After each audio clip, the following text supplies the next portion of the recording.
Pour reprendre les propos d'un intervenant à venir de l'après-midi, et je m'excuse par avance de piller son vocabulaire, on a décrit un absurdistan.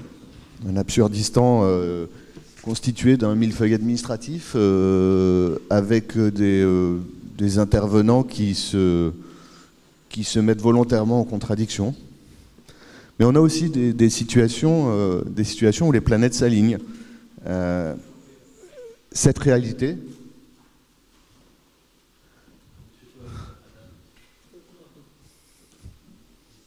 excusez-moi, effectivement, j'ai oublié Bernard Cohen-Haddad, qui est le président de la Confédération des petites et moyennes entreprises. Pardon, Bernard.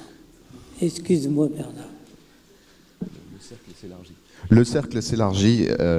Donc on a dans ces situations parfois absurdes, on a des situations dans lesquelles les planètes s'alignent, et c'est le plus souvent le fruit du travail d'acteurs de terrain, qu'il s'agisse d'institutions ou d'associations. Donc autour de moi, enfin à côté de moi, Bernard Cohen-Haddad, le patron de la CGPME. Excusez-moi, je vis dans un ancien temps. Dans cette maison, vous avez le droit à 3 débats. J'ai pris mon carton jaune.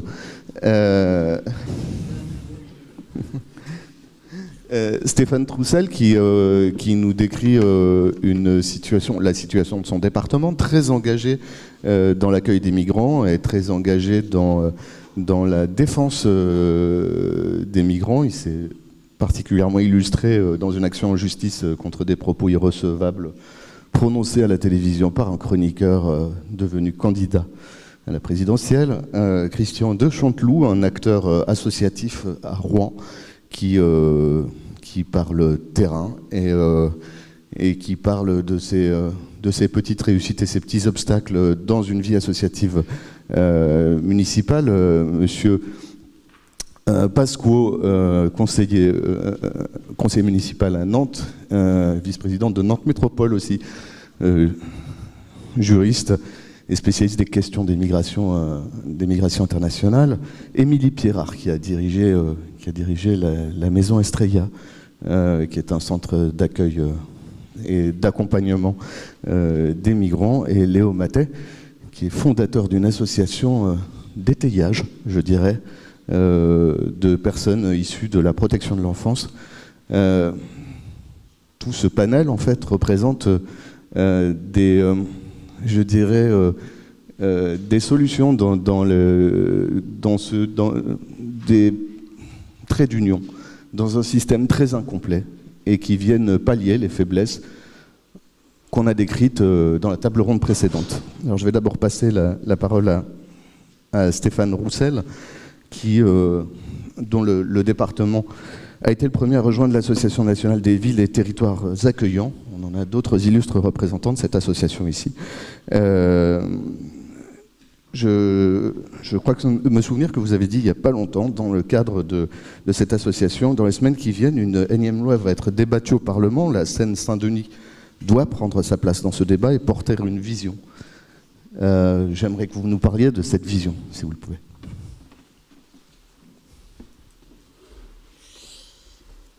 Merci, bonjour à toutes et à tous.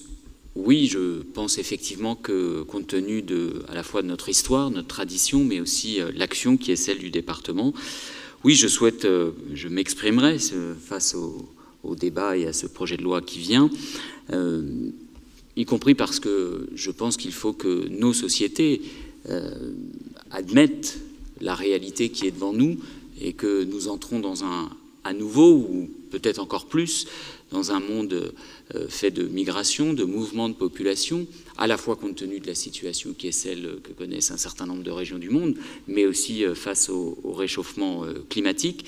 Et donc c'est une question qui est devant nous, et il faudrait que les responsables publics, les responsables politiques, disent la vérité à nos concitoyens, assument cette réalité et finalement définissent.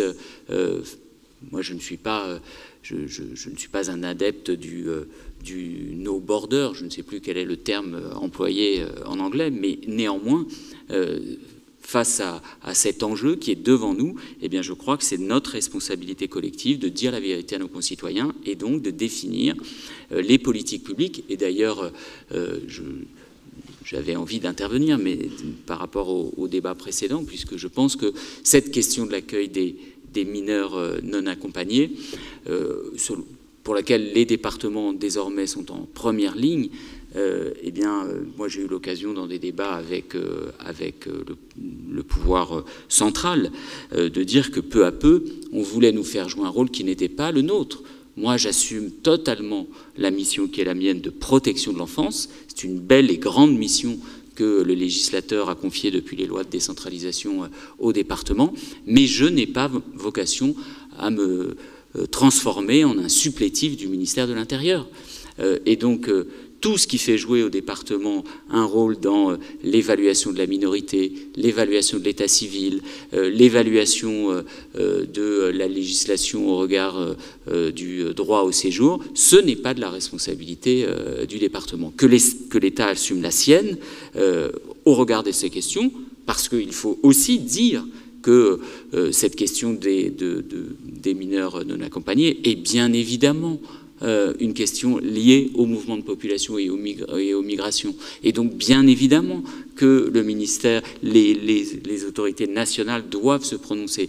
Et je fais une petite incise avant d'intervenir plus précisément, mais je ne pouvais pas m'empêcher de dire quelques mots sur le débat précédent. Je pense d'ailleurs qu'il faudrait qu'on se réinterroge pour savoir si dans notre pays, il ne serait pas temps, face à ces questions de migration qui sont devant nous, de réinstituer une grande direction des populations et migrations qui existait au sein du ministère des Affaires sociales et ne pas faire administrer l'ensemble de ces questions exclusivement par le ministère de l'Intérieur. Voilà, cette parenthèse étant faite, je voudrais vous dire quelques mots du contexte pour resituer l'accueil des mineurs non accompagnés en Seine-Saint-Denis. Bon, vous l'avez dit, la Seine-Saint-Denis fait partie des territoires qui accueillent le plus de mineurs non accompagnés en France. Avec Paris et la Seine-Saint-Denis, nous faisons l'essentiel des évaluations en Île-de-France en particulier. Et même si j'ai plus le chiffre en tête, mais pour l'ensemble du pays, ça représente une part tout à fait significative. C'est déjà, de mon point de vue, d'ailleurs, une première question qu'il faudrait se poser. Parce que si je suis bien évidemment favorable à ce que notre pays accueille, à ce que la Seine-Saint-Denis prenne sa part à cet accueil, bien évidemment qu'il faut assumer aussi que pour bien accueillir, il faut organiser l'accueil à l'échelle du territoire.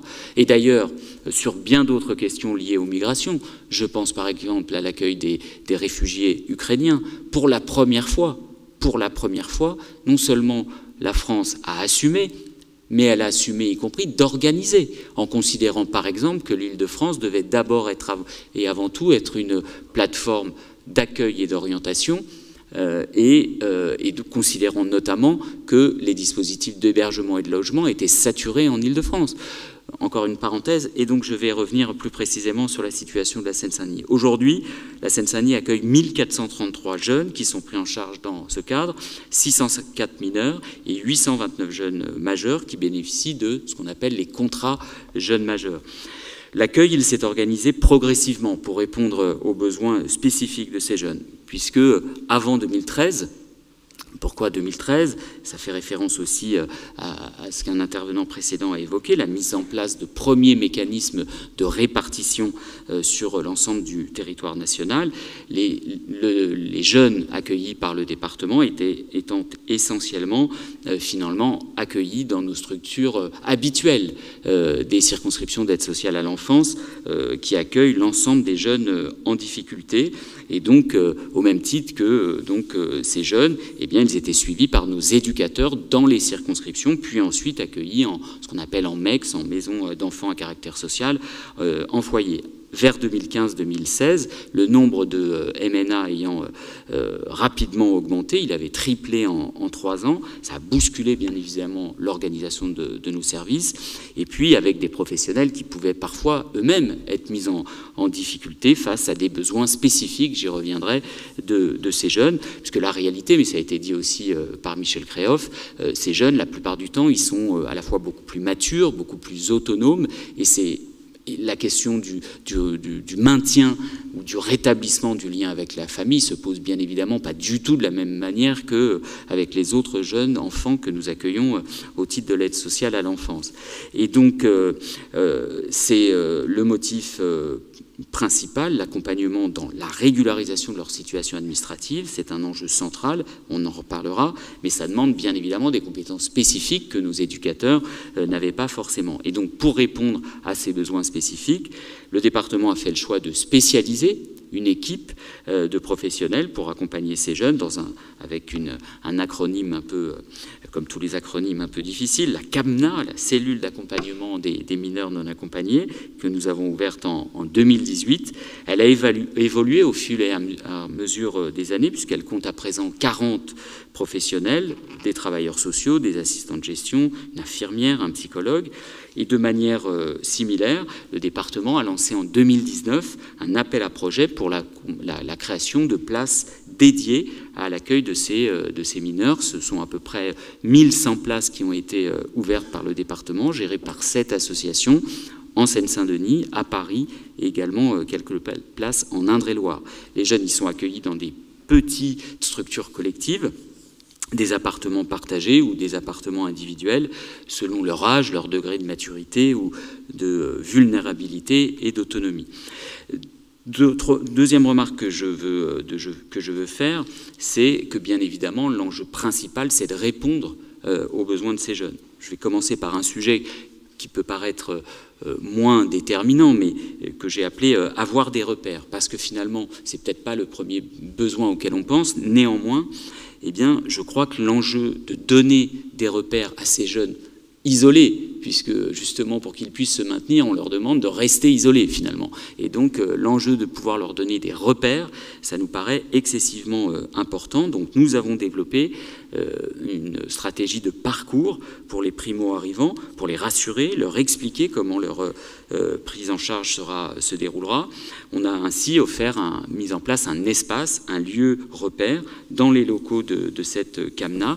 Ce lieu est ouvert tous les après-midi en libre accès avec différents ateliers qui sont organisés avec des associations partenaires. C'est environ 40 jeunes chaque jour qui viennent participer à ces ateliers, à ces activités, ou simplement passer, discuter, échanger avec les professionnels. Et nous avons également développé fortement un parrainage de proximité pour les jeunes en lien avec l'association Parrain par 1000. Ce dispositif leur permet de rencontrer un parrain, une marraine, un adulte bénévole avec lequel ils peuvent créer une relation en dehors du cadre éducatif organisé et qui pourra se poursuivre au-delà de la prise en charge par l'ASE. Autre besoin particulièrement important pour ces jeunes, c'est la question de la bonne santé, parce que bien évidemment, dans leur parcours de vie, leur parcours migratoire, il y a un enjeu à prendre en charge rapidement la santé de ces jeunes qui arrivent. On a ainsi développé un partenariat avec la Caisse primaire d'assurance maladie, qui permet à ces jeunes de bénéficier à leur arrivée d'un bilan de santé systématique, notamment un bilan lié à la tuberculose, un dépistage de la tuberculose et une consultation bucco-dentaire. Autre besoin essentiel, c'est bien sûr d'avoir accès à la scolarisation, à l'insertion professionnelle. En fonction de leur âge et de leurs souhaits d'orientation, les enfants et les jeunes sont scolarisés soit au collège, soit au lycée, soit au sein d'un organisme de formation. Pour les jeunes qui ont des difficultés avec le français, nous travaillons avec l'éducation nationale, mais disons-le là aussi, le nombre, j'y reviendrai, mais le nombre de places en classe spécialisée est très insuffisant pour les formations français en langue étrangère et encore plus pour les classes d'alphabétisation. Et j'emploie ce terme, mais on doit alors la plupart du temps bricoler avec des associations qui, même si elles font un travail remarquable, bien évidemment, elles ne peuvent pas jouer le rôle que devrait être celui de l'éducation nationale. Une part importante des jeunes que nous accueillons se tourne aussi vers l'apprentissage, parcours qui leur permet de se former, d'être diplômés, tout en gagnant très vite et progressivement leur indépendance financière. Au cours des années, nous avons tissé des partenariats étroits avec les CFA et autres organismes de formation, mais également des entreprises du territoire. Enfin, dernier besoin que je veux évoquer, c'est l'accès aux loisirs et à la culture.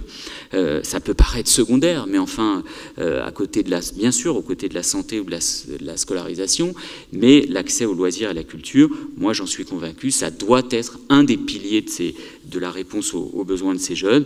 On a la chance en Seine-Saint-Denis d'avoir un vivier d'équipements, de structures très riches avec lesquelles on a créé des partenariats et qui proposent des offres spécifiques à ces jeunes. Pour autant, et je veux vraiment insister sur ces aspects-là, il y a des difficultés importantes qui persistent, bien évidemment. Je ne veux pas dresser un tableau idyllique, y compris de l'action qui est celle du département de la Seine-Saint-Denis. C'est tout ce qui touche à l'accès aux droits communs pour ces jeunes. Et dans tous les débats que nous avons eus, c'est d'ailleurs vrai pour ces jeunes MNA, mais c'est vrai de toute façon en général pour tous les jeunes en protection de l'enfance, parce que les départements font face à de très grandes difficultés dans l'accès aux dispositifs de droit commun pour les jeunes dont nous avons la responsabilité. Je l'ai dit, la prise en charge de ces jeunes relève de la responsabilité des départements, j'en suis fier. Bien évidemment que ça ne peut pas se faire sans le reste du service public et au premier titre, ce qui relève des compétences de l'État, du régalien. Je voudrais d'abord évoquer, je l'ai un peu évoqué tout à l'heure, mais la question de la régularisation de ces jeunes lorsqu'ils arrivent à leur majorité. On rencontre là encore des difficultés malgré des interpellations multiples auprès de la préfecture pour ces jeunes à pouvoir prendre des rendez-vous pour obtenir leur régularisation. Ces délais, ça met en difficulté les jeunes, leurs éducateurs, dans leur recherche de formation, dans leur apprentissage. Ça donne lieu à des situations totalement absurdes où des jeunes qui souhaitent travailler, s'intégrer, sont bloqués par embolie administrative, voire mauvaise volonté. Je ne peux pas croire, je ne sais plus qui évoquait la question de la dématérialisation des services publics, ce qu'on appelle maintenant dans un jargon du dernier kilomètre dans les services publics.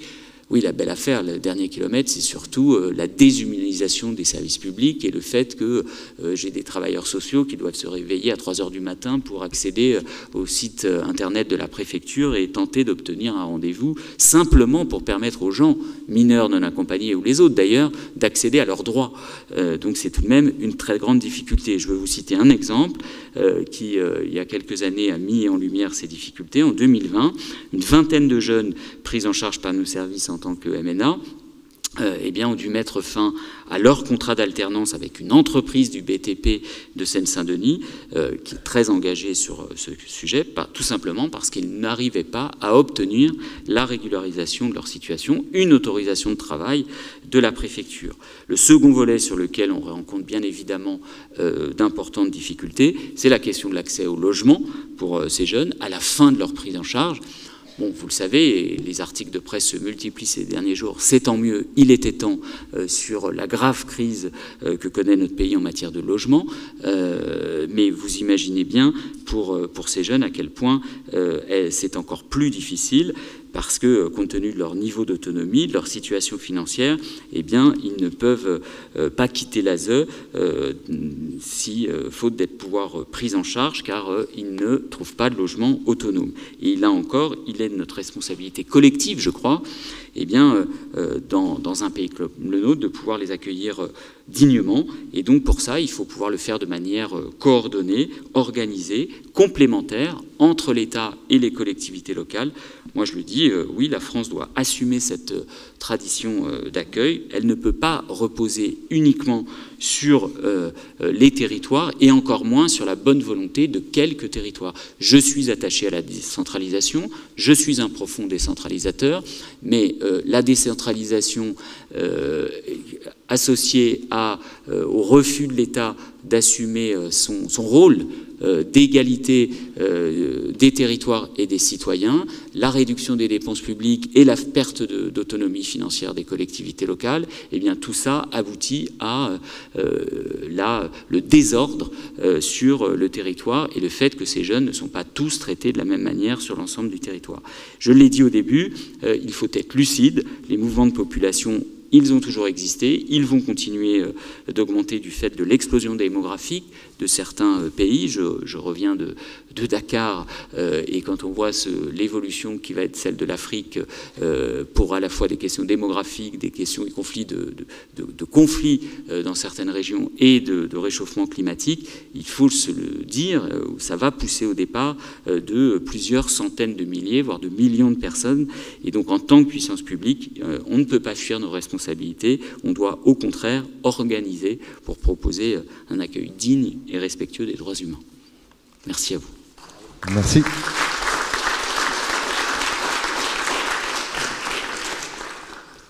Alors vous avez évoqué toute la diversité des approches départementales sur la question. Je pense que Christian Chanteloup, qui travaille en Seine-Maritime, en fait, peut évoquer avec nous une situation finalement tout aussi préoccupante, alors même que le département est finalement plutôt pas totalement à côté de Paris, il a priori pas les mêmes problèmes, et pourtant. Alors et pourtant oui, c'est-à-dire que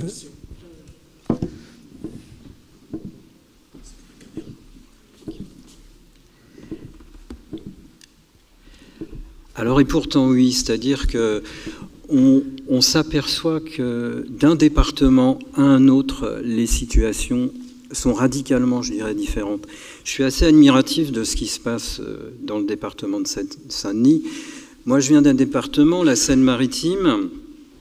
Pour situer un peu, c'est 1 200 000 habitants, un budget de 2 milliards d'euros. Donc ce n'est pas un petit budget, c'est quand même un département qui est bien doté. Et pourtant, on n'a pas du tout le même aspect sur l'accompagnement des MNA.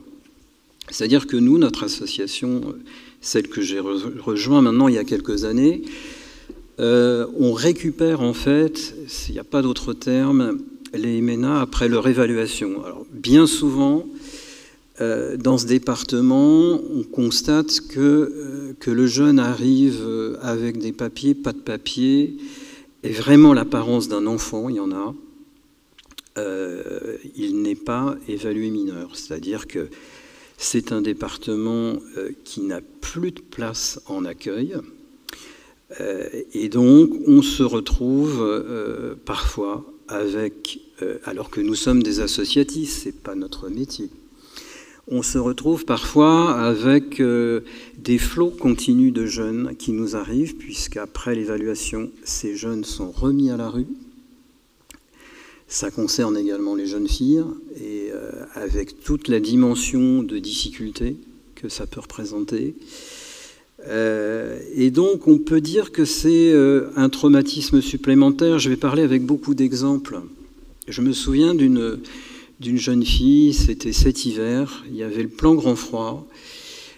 Elle a été ressortie, en fait, d'évaluation un vendredi soir à 17h, sans aucune information, notamment sur des lieux qui étaient ouverts et réquisitionnés dans le cadre du plan grand froid.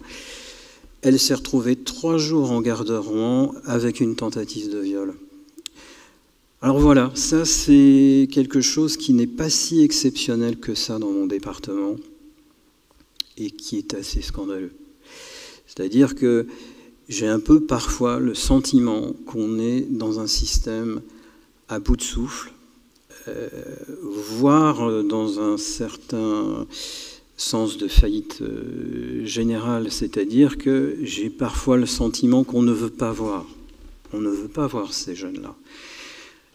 On a tout à fait conscience que l'État, et ça a été dit, s'est largement défaussé sur le problème, en faisant en sorte que uniquement les départements, et lorsque le jeune est reconnu, l'aide sociale à l'enfance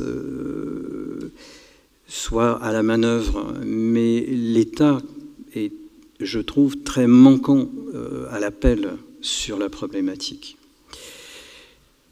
Donc une fois qu'on récupère ce jeune ou cette jeune, nous avons donc des structures d'hébergement et également des hébergements individuels, citoyens, qui accueillent ces jeunes. On est actuellement sur un dispositif qui peut accueillir 25 jeunes. Nous avons par an environ 120 jeunes que nous accueillons donc tout au long de l'année. Il faut dire qu'à Rouen, on reçoit pas mal de jeunes puisque c'est une voie assez directe par rapport à Paris. Donc quand les jeunes décident de quitter pour des raisons diverses et variées la capitale, ils viennent à Rouen, parfois au Havre, parfois à Dieppe. Mais la plupart viennent à Rouen. La population migrante, ce sont surtout des jeunes qui viennent d'Afrique de l'Ouest. On a cité les pays, hein, principalement la Guinée, le Mali, la Côte d'Ivoire. Et donc, nous travaillons en commission, c'est-à-dire il y a une commission hébergement, il y a une commission juridique mineure, j'y reviendrai sur son rôle. Et on a vraiment parfois l'impression, et c'est pas qu'une impression, de se substituer, nous, société civile, complètement à ce que devrait faire la puissance publique et les collectivités. Et je pense que c'est pas un département unique, pour en avoir parlé avec la déléguée de la Défenseure des droits sur Rouen. On a tout à fait conscience que d'autres départements traverse ces failles, voire ces faillites. Ensuite, bien sûr, ce jeune, nous l'accompagnons au niveau de son recours auprès du juge des enfants. On travaille avec une dizaine d'avocates du barreau de Rouen. Je veux vraiment leur rendre hommage parce qu'on sait très bien que pour ces avocates, c'est beaucoup de temps passé avec ces jeunes. Souvent, les papiers sont à demander au pays. Un examen de recours, pour vous dire, c'est entre 3 mois, 6 mois, parfois plus. Ça veut dire que ce jeune, pendant ce temps-là, va être hébergé sous la responsabilité de l'association, puisqu'on se fixe des contraintes, 2 contraintes. La première, c'est qu'un jeune, une fois qu'il est rentré dans le réseau d'hébergement, n'en sort pas. Et la deuxième, c'est que les jeunes filles, effectivement, on l'a dit, qui sont moins nombreuses, mais il y en a actuellement, il y en a 4 à 5, sont hébergées d'office. C'est-à-dire que dès qu'on a connaissance de leur présence à la rue, que ce soit à 20h le soir, 22h, voire plus, on met en œuvre tous les moyens pour pouvoir la récupérer et qu'elle soit hébergées. On a toujours 2-3 hébergeantes un peu, je vais dire, dormantes, et qui peuvent du coup très rapidement mettre en œuvre un hébergement. Donc voilà, c'est une situation donc très compliquée. Il y a 2 choses aussi dont je voudrais parler en termes associatifs. La première, mais que traversent beaucoup d'associations, très volontairement, nous n'avons pas de subvention publique. Nous tenons à conserver notre entière liberté et liberté de parole, de ton, et je crois que c'est important. L'association ne vit uniquement que de dons et c'est important d'engagement de fondation. Je pense qu'on a un lieu permanent à la Fondation de France. Pour en citer quelques-unes, la Fondation Abbé Pierre, des fonds privés également, qui sont très présents au niveau des MNA. Et la situation post-Covid a été très compliquée. On a perdu des adhérents, les plus anciens souvent, qui hébergeaient. Et on sent j'allais dire, une grande fatigue et militante et associative. On en parlait tout à l'heure, par rapport à une notion de perte de sens, c'est-à-dire qu'on a vraiment l'impression que sur cette question-là, en termes d'État, il n'y a pas vraiment de pilote dans l'avion, c'est-à-dire il y a un côté invisible par rapport évidemment naturellement à ces jeunes qui sont autour de nous, parfois dans la rue bien souvent, et dans des conditions encore une fois très difficiles.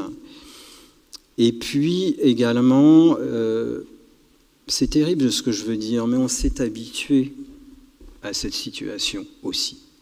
Par rapport à il y a une dizaine d'années où beaucoup ont découvert ce phénomène de traversée de la Méditerranée, eh bien on s'habitue à ce problème-là. Je dirais presque qu'on s'habitue à l'horreur. Nous-mêmes, c'est le cas. Il y a 3 jours, je voyais une jeune fille qui venait d'arriver de son pays d'origine, Côte d'Ivoire, 16 ans, et on a découvert donc qu'elle était enceinte suite à un viol en Libye. Heureusement, on a dans notre association des médecins et on va tout faire pour l'accompagner, en tout cas au niveau du choix qu'elle devra faire à un moment donné.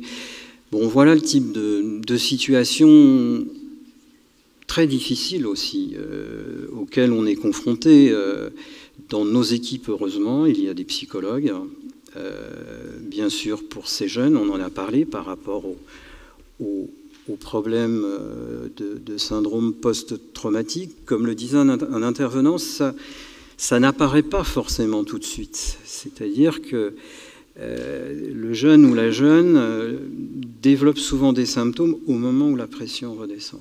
C'est à partir de ce moment-là où il y a un certain calme qui se met en place que les problématiques se font jour. Quasiment tous les jeunes ont subi, surtout ceux passant par la Libye, des violences physiques ou sexuelles.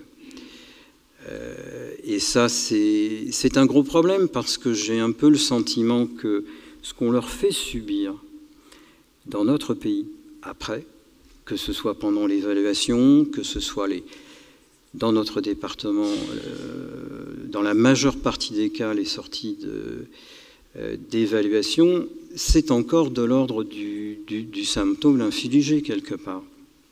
Remettre une jeune fille un vendredi soir, alors qu'il fait -5, -6 à la rue, c'est un phénomène de maltraitance pour moi. Donc je dirais quelque part, la problématique pour eux, elle continue. Et souvent, on s'aperçoit qu'au pays, on leur vend, entre guillemets, quelque part, le fait de prendre le chemin de la migration pour aller vers un Eldorado européen. Et ils s'aperçoivent, en arrivant notamment en France, que ce n'est absolument pas le cas et qu'ils ne sont absolument pas attendus. Le dernier point que je voulais soulever, c'est au niveau des recours. Dans le département où je suis, on était à environ, il y a quelques mois, à 30% de jeunes reconnus mineurs par le juge des enfants, souvent après test osseux. Pourquoi ? Parce que je suis dans un département qui a fait, à un moment donné, quasiment systématiquement appel des décisions du juge de première instance et demandait donc des tests osseux. On en a parlé de ces fameux tests osseux. Malheureusement, dans mon département, ces tests osseux sont parfois la règle. Malheureusement, parce qu'on arrive, j'ai le cas d'un jeune, 16 ans, il faisait vraiment 16 ans, résultat des tests osseux, 32 ans, sa maman avait 38 ans. Le juge a suivi la décision du centre hospitalier universitaire avec les tests osseux. C'est pour vous dire la situation quand même absurde dans laquelle on se trouve. Donc effectivement, on l'a dit, je crois que ce type de politique ne peut être qu'une politique menée par l'État. J'ai bien conscience que les départements sont à la limite, et dans mon département, c'est plus que la limite, puisqu'on sait qu'aujourd'hui, sur des jeunes qui sont reconnus mineurs par le juge des enfants, au mépris de la loi, puisque la loi Taquet dit que normalement, un mineur ne doit pas rester en situation d'hôtel plus de 2 mois. On a actuellement des jeunes, donc reconnus mineurs, qui sont entassés dans des hôtels 5 mois, 6 mois, sans perspective, en voyant une éducatrice quand elle le peut, puisque cette éducatrice a 1 tonne de dossiers à gérer à la fois, et on vient de découvrir, après des entretiens, que dans un hôtel particulier, il y avait des situations de prostitution. Donc voilà, c'est un panorama compliqué. Je crains malheureusement que ce qui se passe dans le département de Seine-Maritime ne soit pas malheureusement unique en France. Il y a un point d'éclaircie, et je voudrais terminer sur cette note, c'est que on reçoit à l'association de plus en plus de jeunes qui veulent devenir bénévoles. Et ça, c'est vraiment très important, parce que c'est aussi une relève pour demain. Moi, j'ai démarré il y a 3 ans et demi. C'est en fait une question que je connaissais par rapport aux médias, ce qu'on en savait, surtout ce qui se savait en Méditerranée, beaucoup moins ce qui se passe en France, je trouve. Et j'ai vraiment découvert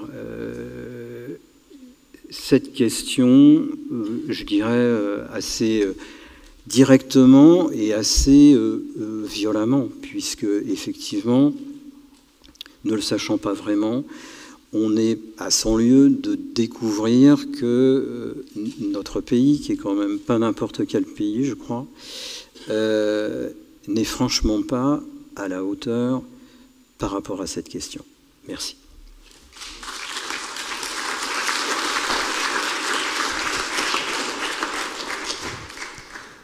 Alors visiblement, la situation de la Seine-Maritime est pas forcément, la situation de la Loire-Atlantique est pas forcément meilleure que celle de la Seine-Maritime pour ce qui est de l'approche du département dans la gestion des jeunes migrants. Yves Pasquot, qui est conseiller municipal à Nantes, et particulièrement adjoint aux migrations, a choisi de combler les vides et enfin, sa municipalité, son équipe ont choisi de combler les vides et de travailler dans ces zones grises où le département fait défaut. Je pense notamment à l'hébergement des jeunes qui sont en recours ou dont l'évaluation est en cours. Vous avez la parole. Bien, merci beaucoup, merci pour l'invitation. 2 ou 3 points préliminaires. Quand je suis rentré dans la salle tout à l'heure, on a annoncé qu'un certain Yves Pasquot devait venir parler. Je ne m'appelle pas Pasquot, Pasquot c'est l'autre. C'est Yves Pasquot. Voilà, premier élément. Pour ceux qui ont scruté de manière très approfondie le programme, oui, je suis indiqué en qualité de France Terre d'Asile, mais parce que je suis administrateur, comme d'autres personnes ici, de France Terre d'Asile, et c'est en ma qualité de conseiller municipal de la ville de Nantes que j'interviens ici. Autre élément de précision, on ne vient pas combler les vides, on vient se positionner sur des endroits ou à des endroits où les acteurs ne se positionnent pas ou ne souhaitent pas se positionner. Petit point introductif, pourquoi diable les villes interviennent dans cette discussion qui relève en réalité d'un côté de la compétence de l'État, puisque la politique migratoire relève principalement de la compétence de l'État, de l'autre quand il s'agit de mineurs non accompagnés des départements. La réalité, c'est que les villes interviennent souvent quand le système dysfonctionne. Et je tiens à saluer les interventions de la table ronde précédente pour leur clarté sur ce point et pour le point notamment juridique qui a été réalisé sur l'organisation de l'accompagnement des mineurs non accompagnés dans ce pays. Pourquoi est-ce qu'on intervient? On intervient en premier lieu parce que c'est sur et dans nos territoires que les personnes en situation de migration vivent et que le rôle d'une collectivité, d'une mairie en particulier, est d'accompagner les personnes qui vivent sur son territoire, quelle que soit leur situation administrative. Et nous intervenons aussi au regard des mineurs lorsque le système dysfonctionne. Et il dysfonctionne en réalité par la création d'une zone grise. Loin de moi l'idée ici de venir critiquer ce qui est réalisé par le département de Seine-Saint-Denis ou par le département de Loire-Atlantique. Je pense que les collectivités départementales réalisent leur mission avec la plus grande célérité et avec le plus grand respect du droit et de leur mission. En revanche, lorsqu'un département évalue qu'un mineur qui se prétend mineur n'est pas mineur, alors l'évaluation de non-minorité a pour effet de positionner mécaniquement la personne en qualité de majeur. Or, la personne a demandé à ce que sa minorité soit reconnue. Le département, après évaluation, indique que la personne n'est pas mineure, donc elle est majeure, mais l'État dit, mais non, vous revendiquez être mineur, donc vous êtes mineur. Et le fait est que dans nos territoires, de nombreuses personnes se retrouvent dans des situations de mineurs, majeurs, mijeurs, et en fait, ces personnes-là sont sans solution. Et c'est là que les collectivités interviennent, et à tout le moins la collectivité à laquelle je fais partie, où nous avons décidé, à partir de 2018, parce que la situation était en train de s'aggraver, parce que les arrivées étaient de plus en plus importantes, que la collectivité devait faire des choses ou devait intervenir, notamment, et je salue ici aussi le rôle de toutes les associations qui interviennent au soutien des mineurs, mais de manière générale des populations en situation de migration, et que nous avons interpellé par de nombreuses associations et faisant le constat que les situations étaient compliquées, que nous avons décidé de mettre en place un ensemble de dispositifs pour accompagner ces fameux mineurs non reconnus et dont personne ne prend a priori la responsabilité, puisque les uns disant qu'ils sont mineurs, les autres qui sont majeurs, ils se retrouvent la plupart du temps dans des situations d'inconfort quand ils ne se retrouvent pas tout simplement à la rue. Et donc à Nantes, nous avons fait plusieurs choses. Premièrement, nous avons décidé que les mineurs en recours, puisque généralement ils introduisent un recours, peuvent être domiciliés au CCAS de la ville de Nantes de manière à pouvoir être domiciliés quelque part et avoir leurs droits ouverts, et notamment les droits qui leur permettent d'accéder à un minimum de soins à l'aide médicale d'État. Deuxièmement, nous avons considéré que ces jeunes qui étaient dans des situations compliquées avaient aussi des besoins primaires, comme chacun d'entre nous. Un toit, évidemment, mais surtout aussi la nécessité de pouvoir manger. Nous avons donc ouvert un restaurant social qui est géré par l'association Aurore, et un restaurant social auquel ces jeunes peuvent accéder pour se restaurer la semaine, les jours ouvrés, le midi et le soir, et c'est bien le minimum qu'une collectivité puisse faire. Ensuite, ces jeunes, ils sont jeunes, ils ont des activités, ils ont des volontés, ils ont nécessité de se déplacer dans une collectivité sur la métropole. Et nous avons aussi décidé, pour ceux qui sont domiciliés au centre communal d'action sociale, de leur offrir des tickets de transport gratuits de manière à ce qu'ils puissent se déplacer dans la collectivité. Et enfin, parce que les besoins primaires ou élémentaires sont le souci de tout responsable politique responsable, on a tâché d'apporter aussi notre pierre à l'édifice, et nous avons ouvert un dispositif d'accueil de 35 jeunes en recours qui peuvent aujourd'hui solliciter via Médecins du Monde, qui est l'association avec laquelle nous travaillons, d'être hébergés par un dispositif de la ville qui est accompagné par une association, la Nef Ferrer pour la citer. Et donc nous avons aujourd'hui un dispositif qui permet d'accompagner 35 jeunes qui sont logés, accompagnés. Certains sont accompagnés aussi dans leur scolarisation, et de manière à ce qu'ils puissent retrouver le chemin soit de la minorité après que le juge des enfants ait reconnu que finalement ces enfants-là étaient mineurs et donc réintègrent les dispositifs de l'aide sociale à l'enfance, soit puissent trouver un chemin différent au moment où leur situation deviendra, où ils arriveraient en bout de situation. En fait, nous, en qualité de collectivité, nous n'intervenons, mais comme dans bien des cas, que lorsque le système, comme je l'ai dit, dysfonctionne. Et souvent, le système dysfonctionne aussi parce que l'État n'est pas nécessairement toujours au rendez-vous. On a des questions de structure et de moyens, et je ne pouvais pas faire cette intervention ce matin sans avoir une pensée très claire pour le maire d'une commune du département duquel je viens, de Loire-Atlantique, qui, face à l'inaction de l'État et face aux menaces auxquelles il a été soumis depuis de nombreuses semaines, a été obligé non seulement d'envoyer sa démission au préfet, mais également d'annoncer qu'il allait quitter la ville dans laquelle il vivait depuis 32 ans et qu'il administrait depuis 2017.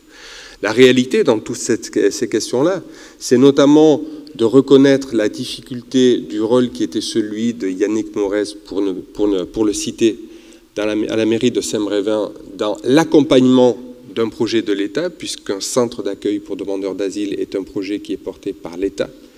Mais c'est aussi la démonstration de ce que ce maire, en voulant apporter son concours, mais faisant face à une situation, je dirais, de contestation d'extrême droite virulente, n'a pas eu le soutien de l'État, et donc a été contraint à la démission, et voire même au départ. Le fait est que lorsqu'on écoute les différentes prises de position qui ont été formulées ce matin, on n'a pas nécessairement le cœur léger. On n'a pas nécessairement le cœur léger parce que on sent bien que chacun, dans son couloir de nage, essaie de réaliser les missions qui lui sont assignées. Le département, l'État quand c'est son rôle, les associations lorsqu'elles décident d'agir en indépendance ou en coopération avec les différents acteurs locaux, mais le fait est que nous n'avons pas non plus la capacité dans ce pays, parce que ça a été d'ailleurs très bien expliqué tout à l'heure par M. Troussel, la vision, et dans la première table ronde, la vision de la question migratoire dans ce pays est une vision qui est prise sous l'angle du ministère de l'Intérieur. Quand cette question relève en réalité d'une approche totalement systémique, à la fois des personnes, des jeunes et des moins jeunes, mais aussi des parcours. Il est coutume de dire que la question migratoire est une question qui commence loin, voire même très loin de nos territoires, et que par définition, c'est aussi et surtout une question de politique étrangère. Ah, évidemment, c'est une question de frontières et donc de ministère de l'Intérieur, parce qu'à un moment donné, les personnes franchissent une frontière et se trouvent sous la juridiction d'un État, et que le rôle du ministère de l'Intérieur est de déterminer qui est habilité ou non à entrer sur son territoire. Mais la réalité, c'est qu'une fois la frontière franchie, la question migratoire est une question qui emprunte des voies beaucoup plus larges et beaucoup plus complexes que celles réduites du ministère de l'Intérieur. Ce sont des questions de famille, ce sont des questions d'affaires sociales, ce sont des questions d'éducation, vous l'avez bien dit, ce sont des questions de culture, ce sont des questions de sport. En réalité, la question migratoire est une question qui est beaucoup plus complexe que la simple réduction à une question d'entrée et de sortie. Et je pense que la difficulté que nous rencontrons aujourd'hui pour les mineurs, mais de manière beaucoup plus générale pour les migrants, c'est de considérer que cette question ne se traite que sous l'angle réduit ou limitatif d'une question d'autorisation d'entrée et de séjour, quand bien même cette question relève de définitions beaucoup plus larges et d'acteurs beaucoup plus nombreux. Alors effectivement, chacun essaye, avec cette vision-là, avec ses missions, avec les moyens, avec les structures qui sont mises en place, de tirer profit, avantage de sa mission, et sans nécessairement se positionner sur une logique beaucoup plus large qui permettrait à un moment ou à un autre de s'assurer que l'accueil et l'accompagnement dans ce pays s'exercent avec un objectif clair. Celui d'une part d'assurer la dignité des personnes qui se présentent sur notre territoire, et celui d'autre part de respecter l'état de droit. Respecter l'état de droit, c'est pas un gros mot, c'est pas non plus à mon avis quelque chose qui relève d'une utopie. C'est tout simplement l'idée que collectivement, on peut décider de s'assigner des règles, de les respecter, et que collectivement, on peut aussi décider de définir l'objectif et la manière d'atteindre ces objectifs. Et avant de revenir un petit peu sur notre sujet, Je paraphraserai Pascal Brice, qui est l'ancien directeur général de l'Office français de protection des apatrides, disait l'autre jour, et de manière assez intéressante, comment est-ce qu'on peut prendre en considération le fait migratoire sur notre territoire? Il y a une vision réduite ou limitative, celle que nous expérimentons aujourd'hui finalement, celle qui fait du rejet le maître mot, ou à tout le moins le fer de lance de politiques et de sentiments qui sont de plus en plus importants dans notre pays. Ou alors, on se regarde, on définit les objectifs, on regarde ce à quoi correspond la mobilité humaine sur cette planète et dans les années à venir, notamment au regard des enjeux climatiques qui nous attendent. Et on définit aussi ces objectifs-là sur la base des fondements qui structurent nos sociétés, et plus particulièrement qui structurent les sociétés européennes. C'est-à-dire la garantie aussi que dans cet espace européen commun, le fondement même, c'est le respect de l'état de droit et des droits fondamentaux. Et sur cette base, on aligne une politique et on renverse la table. À la politique aujourd'hui, qui est la politique systématiquement du non. Sans vouloir faire de mauvais jeux de mots, je pense que le ministre de l'Intérieur, c'est le ministre du non. Son rôle, c'est de dire non. À la politique du non, mais est-ce qu'on ne peut pas, comme le disait justement Pascal Brice, substituer la politique du oui et non? Si c'est oui, c'est oui. Si c'est non, c'est non. Tout système politique migratoire, qu'il s'agisse de mineurs ou d'autres personnes, repose sur l'idée que les personnes puissent entrer, séjourner ou pas sur un territoire. Eh bien, la question du oui, c'est de considérer que toute personne qui se présente sur ce territoire, qu'elle soit mineure, qu'elle soit demandeur d'asile ou autre, puisse voir sa situation traitée avec dignité. Et puisse voir sa situation traitée aussi au regard de l'ensemble du cadre juridique qui organise l'entrée et le séjour des étrangers en France. Je suis demandeur d'asile, ma demande d'asile n'est pas reçue. Avant de me débouter définitivement et de me livrer un ordre de quitter le territoire, ou une obligation de quitter le territoire, je regarde aussi dans l'ensemble du dispositif juridique s'il n'y a pas d'autres dispositions qui me permettent d'être admis et protégé et accueilli en France. Ce n'est qu'à l'issue d'un examen des possibilités, et s'il n'y a plus de possibilités, alors que la question de l'éloignement s'effectue. Je termine sur la question de l'éloignement parce qu'on a beaucoup entendu parler ce matin de questions d'absurdité ou de systèmes absurdes, voire même d'absurdistan. Et le cas des mineurs est un des exemples les plus significatifs et caractéristiques que l'on puisse rencontrer dans ce pays. Nous avons des mineurs, pris en charge par l'aide sociale à l'enfance ou pas, qui sont sur nos territoires, qui sont accompagnés, scolarisés par les services du département dans des établissements publics ou des établissements privés. Non reconnus mineurs, mais accompagnés par des dispositifs tels que ceux de la ville de Nantes, mais beaucoup d'autres encore, et accompagnés par tout un tissu associatif et citoyen, généralement inscrits dans des établissements d'enseignement privés, qui ne regardent pas la situation administrative des personnes, mais les enregistrent. Ces jeunes-là sont formés, ils sont souvent diplômés, dans des secteurs d'activité en tension, mis en formation chez des entrepreneurs qui ne cessent de louer leur qualité, leur joie de vivre et leur professionnalisme, et qui, lorsque ce chemin est complété, vont à la préfecture pour demander une régularisation au moment de leur majorité, c'est-à-dire demander finalement la délivrance d'un titre de séjour parce que manifestement et dans les faits, ils ont coché la totalité des cases du parcours d'intégration dans ce pays. Eh bien, comme vous l'aviez dit ce matin, chère madame, au regard de son état civil, eh bien, il n'est pas possible de lui délivrer un titre de séjour au moment de sa majorité et, contre toute attente, ces jeunes-là se voient délivrer une obligation de quitter le territoire français. Alors qu'ils ont été accompagnés, alors qu'ils ont démontré une capacité à s'intégrer, à apprendre, à se professionnaliser, à participer à la vie de la société, le simple fait que l'état civil sur lequel ils ont prétendu être mineurs n'était pas considéré comme valable, leur vaut un droit à quitter notre pays, pays qu'ils ne quitteront pas. Et dans la plupart des cas, ces personnes-là vont se retrouver dans des situations de rupture, vont se retrouver aux franges de nos sociétés. Mais ce qu'on oublie aussi de dire dans ces situations-là, et j'en terminerai par là, c'est qu'au-delà de la situation des jeunes et des mineurs, ou qui deviennent majeurs, peu importe en réalité, c'est que ces logiques-là ont des effets à répercussion et ont pour effet aussi de fracturer le tissu social, associatif et d'accompagnement. Je terminerai en racontant cette petite histoire parce qu'elle m'a profondément marqué.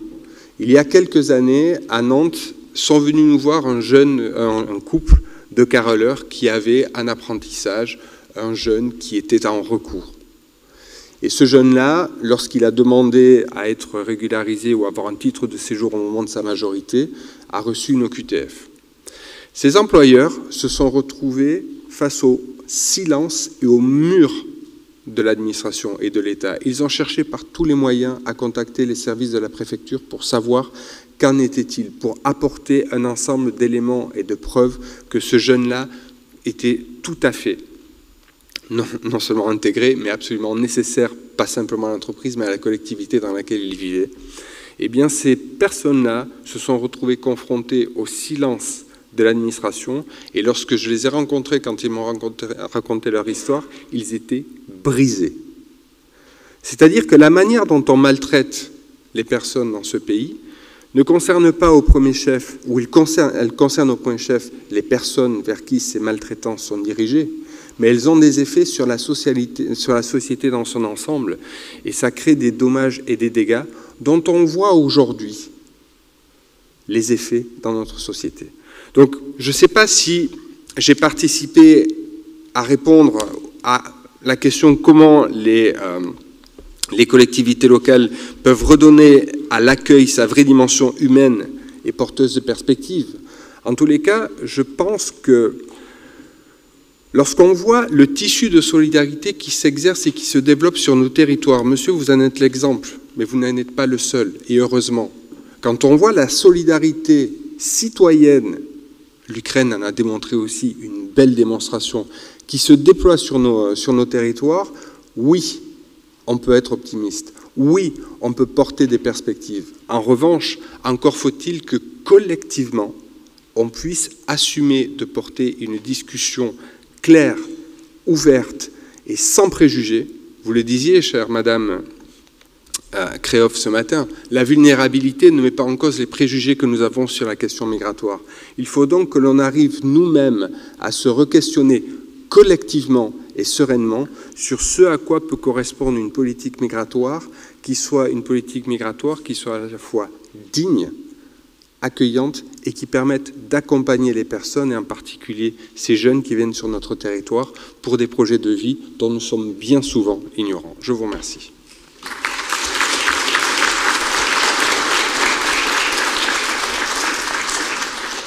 Je pense qu'Émilie Pierrard, qui va prendre la parole maintenant, aura sans doute des illustrations plus heureuses de parcours de vie de jeunes accompagnés, formés, et pour lesquels la préfecture a eu le bon goût de pousser plus loin, en fait, leur parcours de vie en France. Je pense aussi qu'Émilie Pierrard aura été sensible à l'appel à projet de M. Troussel, de dispositifs d'accompagnement vers l'autonomie. C'est exactement ce qu'elle a fait pendant une dizaine d'années à la Maison Estrella. C'est donc une maison d'accompagnement vers l'autonomie des mineurs non accompagnés. Et en 10 ans, cette maison a fait ses preuves, n'est-ce pas ?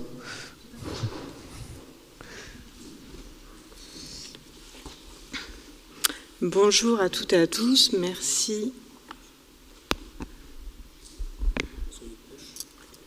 Ça va comme ça ?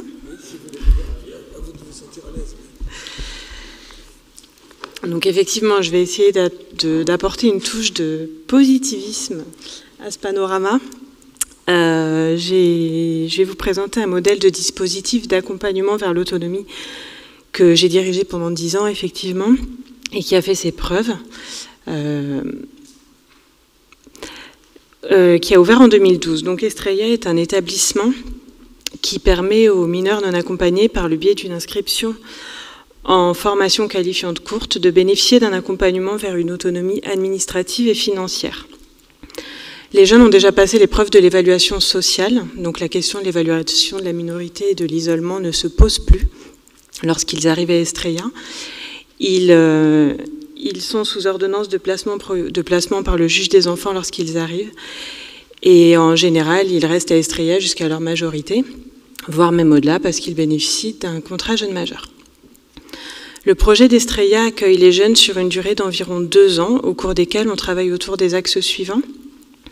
Une première année de remise à niveau en français et matière générale pour les préparer à l'entrée en CAP et en formation professionnelle, par le biais de cours intensifs en classe interne. Donc là, on a une formatrice diplômée, enfin même 2 après, quand on a répondu à l'appel à projet et augmenté notre capacité d'accueil.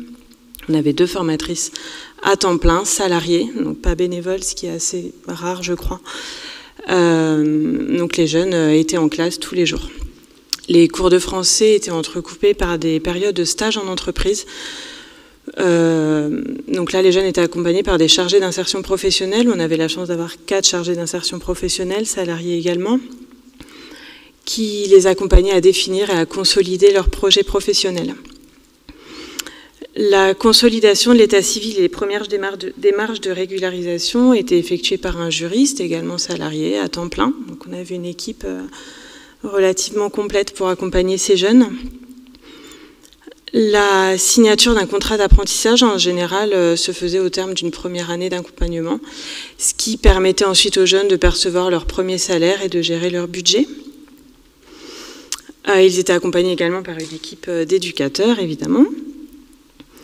Donc la 2e année d'accompagnement correspondait à leur première année d'apprentissage. Et là, ils ont travaillé autour de la gestion du logement, de l'alimentation, de la vie quotidienne. Et ils pouvaient déposer alors une demande de titre de séjour si ce n'était pas déjà fait avant. Au terme de ces 2 ans, les jeunes sortaient vers un logement autonome. Donc là, les démarches étaient également effectuées en lien avec les chargés d'insertion professionnelle et les éducateurs. Un poste suivi de 2 mois était assuré par l'équipe d'Estrella. Une sortie des effectifs était alors organisée avec souvent un maintien de leur accompagnement par l'aide sociale à l'enfance, mais vraiment à distance. C'était plus un soutien symbolique jusqu'à la fin de leur année scolaire. Et ensuite, ils sortaient des effectifs aussi. Voilà, il y avait une fin de prise en charge à l'aide sociale à l'enfance. Et donc, la plupart des jeunes qui sont passés par Estrella sont sortis avec un titre de séjour, un emploi et un logement. Certains ont poursuivi avec un bac pro, beaucoup ont décroché des CDI à l'issue de leur formation, et d'autres sont même devenus auto-entrepreneurs. Aujourd'hui, je rencontre encore des jeunes qui me disent qu'ils ont une famille, un enfant, ils achètent une maison. Tout va bien pour eux. Alors pas tous, hein, évidemment, mais la plupart. De manière générale, ces jeunes s'orientaient vers des métiers effectivement en tension.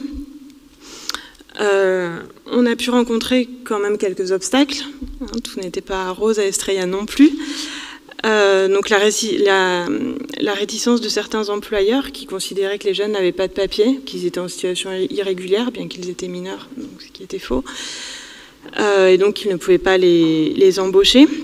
Certains blocages à l'inscription aussi dans les CFA, qui les soumettaient à des tests de niveau, qui considéraient qu'ils n'avaient pas le niveau, ou qu'ils n'avaient peut-être même pas le droit de travailler, donc c'était pas la peine de les inscrire en CFA. Certaines longueurs administratives également, vous faisiez référence tout à l'heure, pour obtenir le droit déjà de travailler. Et une grande difficulté aussi, on n'en a pas parlé aujourd'hui encore, mais autour de l'ouverture des comptes bancaires. Parce qu'ouvrir un compte en banque pour un mineur non accompagné, c'est pas une évidence. Quand ils sont majeurs, ça va un peu mieux, mais voilà. Donc, le fait d'avoir une équipe, on était 16 pour 40 jeunes, enfin une équipe de 16 pour 40 jeunes, nous permettait vraiment de faire un travail de fond, un travail de plaidoyer, de conviction aussi auprès des CFA et auprès des employeurs pour expliquer et pour les accompagner aussi dans les démarches administratives. Les employeurs souvent ne connaissaient pas le statut des mineurs non accompagnés et donc les chargés d'insertion professionnelle et les éducateurs les accompagnaient vers dans toutes les démarches administratives qu'il faut faire, parce que c'est pas une évidence non plus d'embaucher un étranger. Voilà, de mon côté, pour favoriser aussi la réussite de ce projet, j'ai entretenu un contact régulier avec la Directe. À l'époque, c'était la Directe qui octroyait des autorisations de travail aux jeunes, la préfecture, c'était le département du Val-de-Marne. Donc la préfecture, les CFA, pour répondre au mieux à leurs attentes, et que l'équipe puisse, que les jeunes puissent leur envoyer des dossiers bien ficelés. Voilà, donc si on peut souhaiter peut-être une chose aujourd'hui, c'est que ce type de projet et d'initiative soit dupliqué dans tous les départements. Parce qu'effectivement, au regard des résultats observés, aujourd'hui on a plus de 10 ans de recul sur ce modèle. Et au regard aussi de la motivation des jeunes, parce que j'ai pu rencontrer des jeunes qui avaient vraiment envie de travailler et envie d'y arriver. On peut dire aujourd'hui que ça vaut le coup d'investir dans ce type de projet et que c'est un projet de réussite.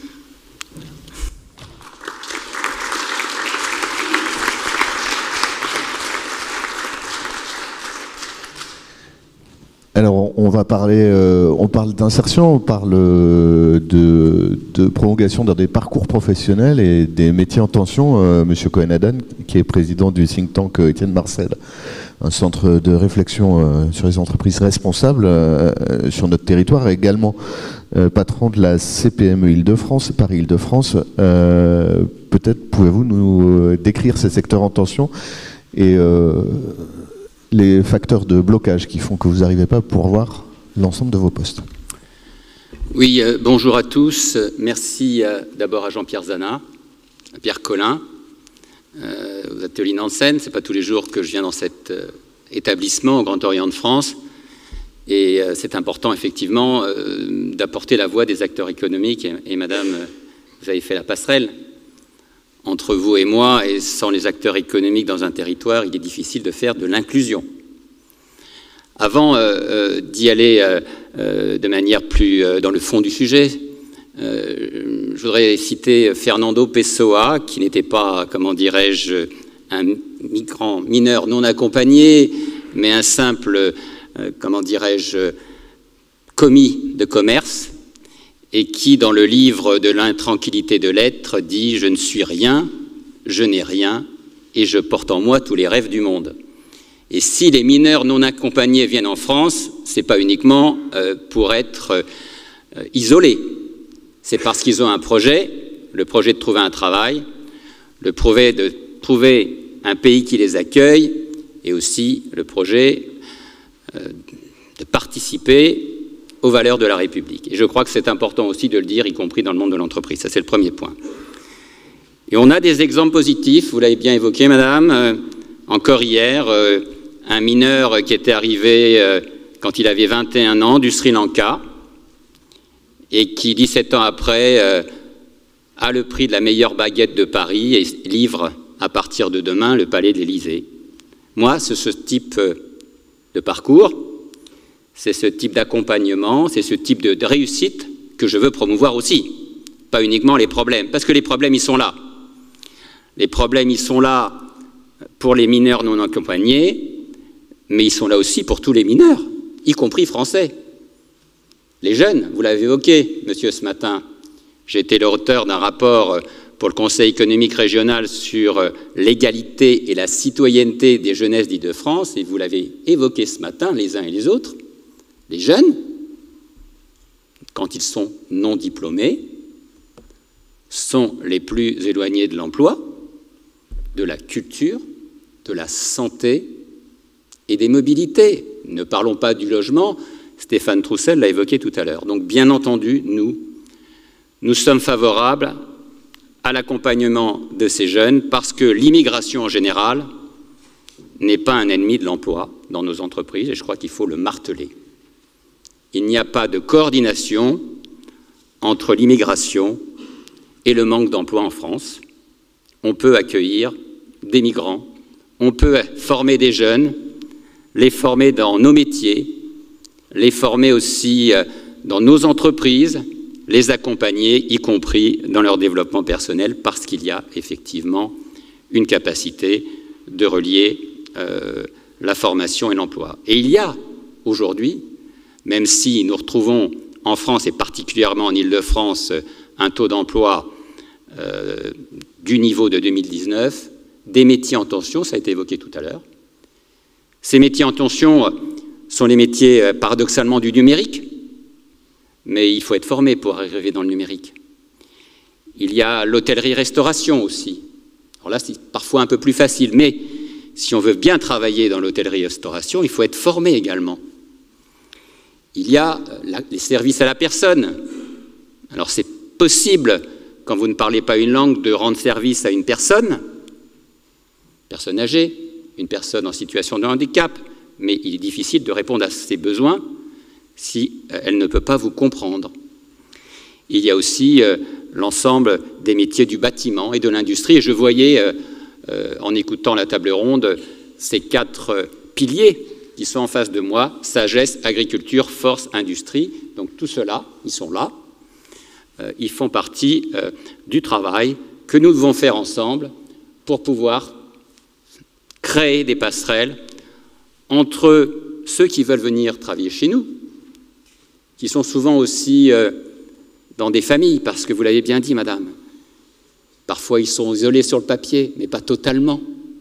C'est-à-dire qu'on a le cousin, l'adresse, et je puis vous assurer que ce n'est pas toujours la bonne chose. J'ai pu le voir au Conseil de prud'homme que l'emploi communautaire est parfois source de nouvel esclavage, et il faut le reconnaître aussi, et il faut le dénoncer.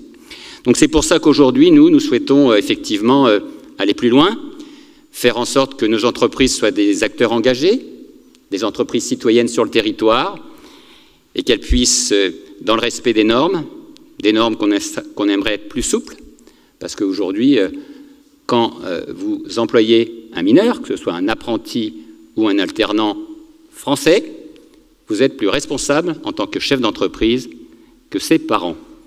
Donc imaginez quand il s'agit d'un mineur non accompagné, effectivement, un migrant. Donc vous voyez, il y a aujourd'hui beaucoup de révolutions à faire. Il y a effectivement une capacité aussi de travailler avec les départements, ça a été bien dit, avec l'État dans la région, les DRIET, qui font un travail exceptionnel. Ce n'est pas toujours facile, mais il faut leur rendre hommage. Et puis aussi la capacité d'améliorer les lois, mais aussi les mentalités. On ne fera rien sans faire un pas les uns vers les autres. Et pour terminer, ne pas être trop long, il est bien d'avoir des discours généreux. Il est bien de dire que l'inclusion est possible. Il est dommage parfois de tout faire pour que rien ne bouge. Et je terminerai par cette formule de Baudelaire. C'est souvent par ce malentendu universel que tout le monde s'accorde. Je vous remercie.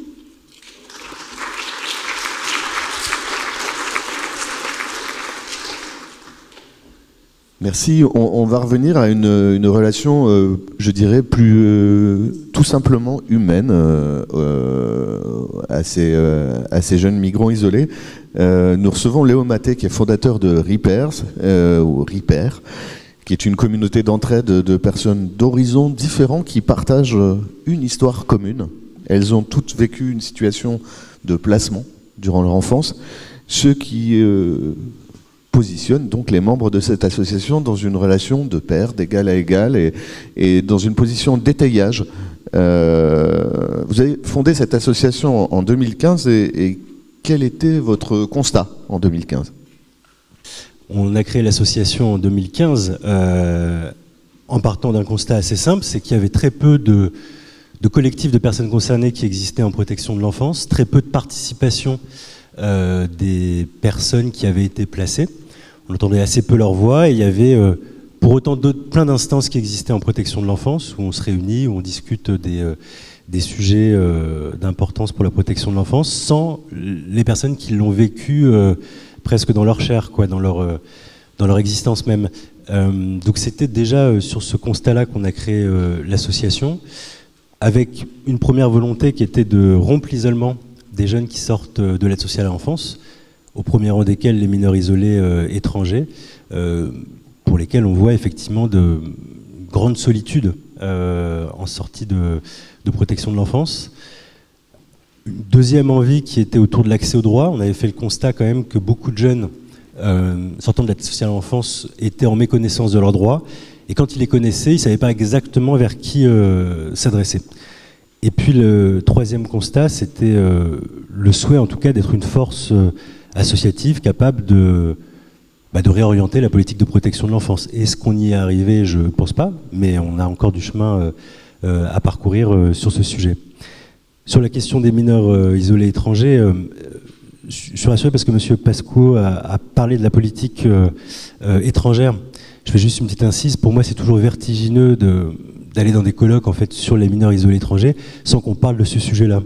Puisque pour qui a connu un petit peu l'exil, soit directement, soit indirectement par ses parents, on sait bien que les parcours migratoires sont liés très fortement à des conditions de vie qui sont compliquées dans son pays d'origine, lesquelles sont souvent liées, notamment pour les pays d'Afrique francophone, à la politique étrangère de la France. Je referme la parenthèse, mais c'est 90% du sujet. Donc si je me concentre maintenant sur les 10%, je dirais que effectivement, on fait le constat, et c'est dramatique, que les mesures d'ordre public, le ministère de l'Intérieur prend de plus en plus de place sur les questions de protection de l'enfance.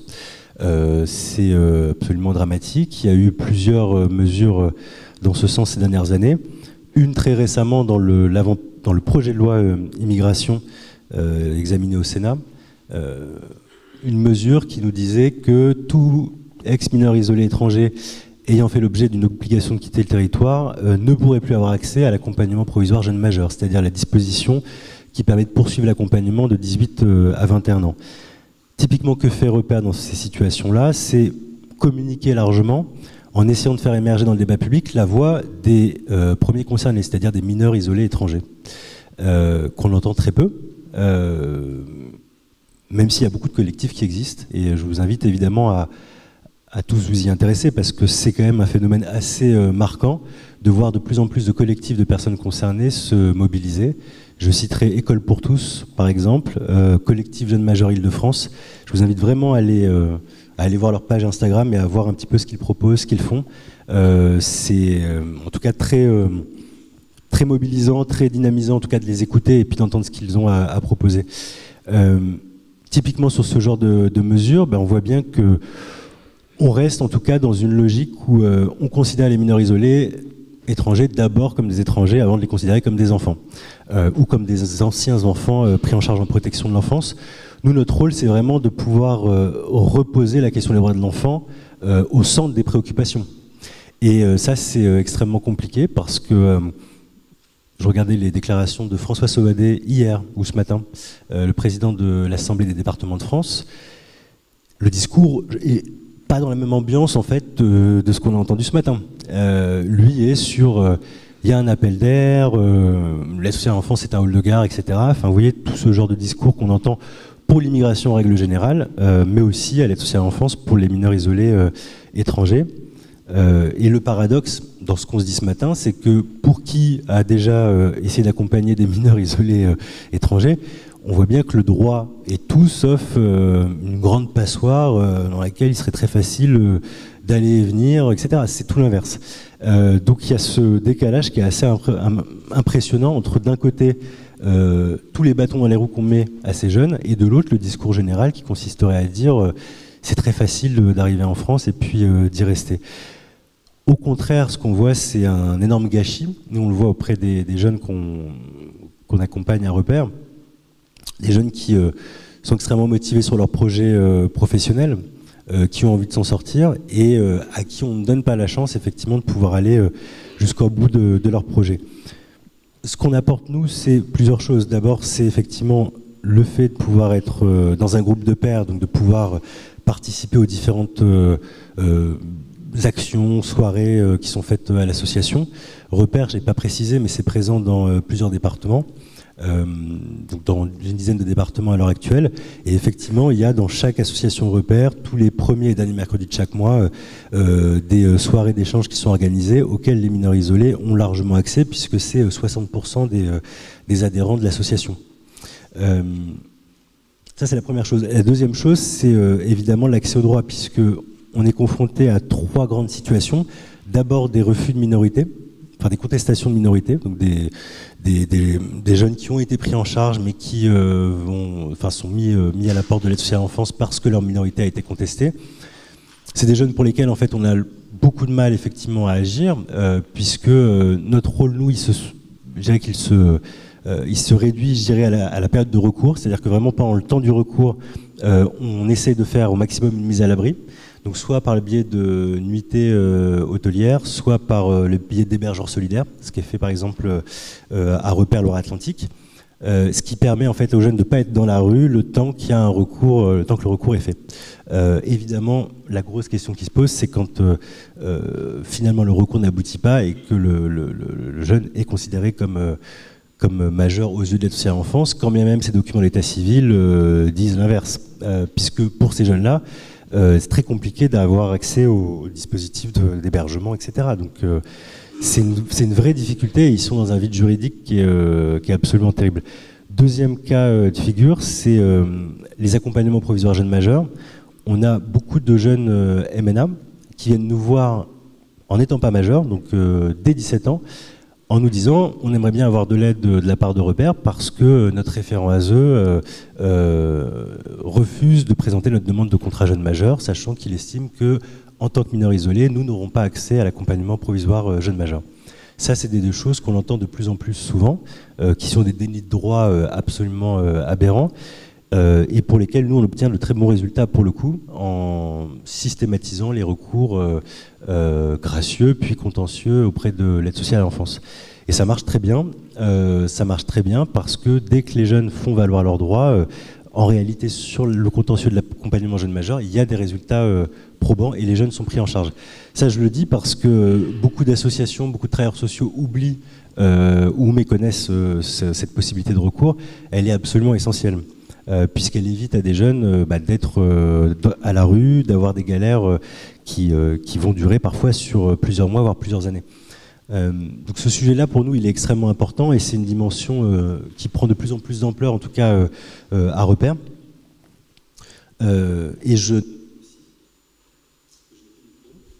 Voilà, c'est bon.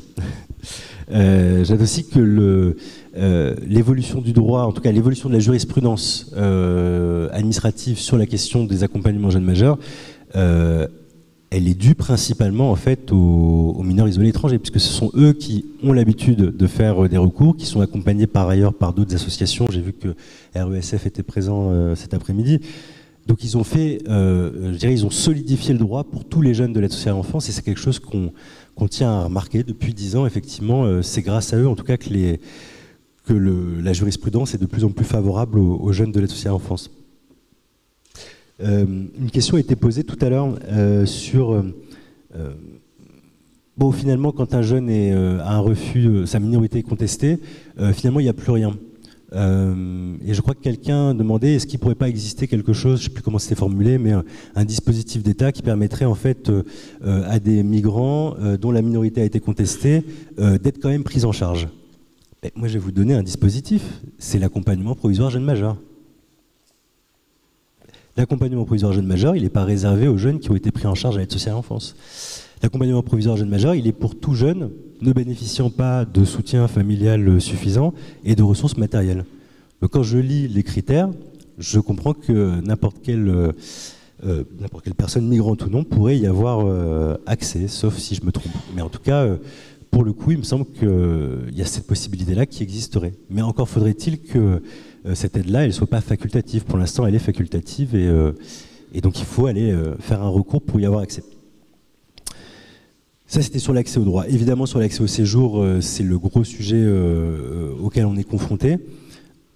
Il y a des choses qui se mettent en place de plus en plus. Je voudrais citer l'ADJAM, association qui aide justement des jeunes de l'aide sociale à l'enfance de 17 à 21 ans, si je m'abuse, sur la question de l'accès au séjour et sur la question de l'accès au contrat jeune majeur.